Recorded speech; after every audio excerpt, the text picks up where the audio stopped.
Welcome to Fresh Talk News Channel. Today, we bring you the latest breaking news update. Organizers across the country are calling for 11 million people to take to the streets this weekend in a powerful show of unity to protect democracy. The United States is preparing for its second wave of nationwide protests in just 2 weeks, as growing dissatisfaction with Donald Trump's presidency fuels a movement aiming to turn protest into political action at the ballot box. Over 400 rallies are expected to take place across the nation, loosely coordinated by the group known as 50,501, which stands for 50 protests in 50 states, one movement. This marks the fourth protest event staged by the group since Donald Trump was inaugurated on January 20th. Previous efforts included a No King's Day protest held on President's Day, February 17th, a theme chosen even before Trump referred to himself as a king in a social media post days later. For this weekend's demonstrations, organizers have set an ambitious goal: 11 million participants.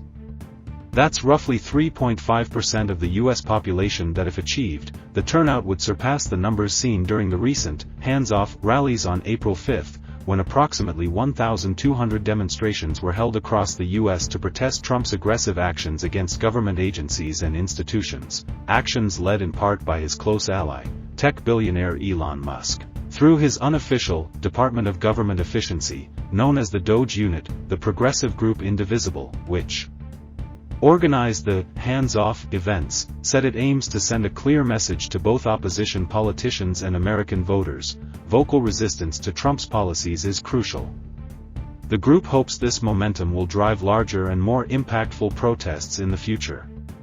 Heather Dunn, a spokesperson for 50501, emphasized that the purpose of Saturday's protests is to protect our democracy against the rise of authoritarianism under the Trump administration. She described 50,501 as a pro-democracy, pro-constitution, anti-executive overreach, non-violent grassroots movement that is firmly non-partisan. We have registered Democrats, Independents, and Republicans all marching together, because they believe in America, and they believe in a fair government that puts people before profits, she told the Washington Post. Experts studying the shift from democracy to authoritarianism say that public demonstrations are a vital part of a broader strategy to defend democratic norms. Opposition to authoritarian governments must use multiple channels, said Stephen Levitsky, a political scientist at Harvard University and co-author of How Democracies Die. They must use the courts when available, the ballot box when possible, and the streets when necessary.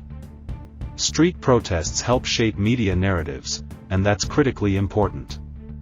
In Washington, D.C., protests are scheduled outside Vice President J.D. Vance's residence at the Washington Naval Observatory, as well as in Lafayette Square.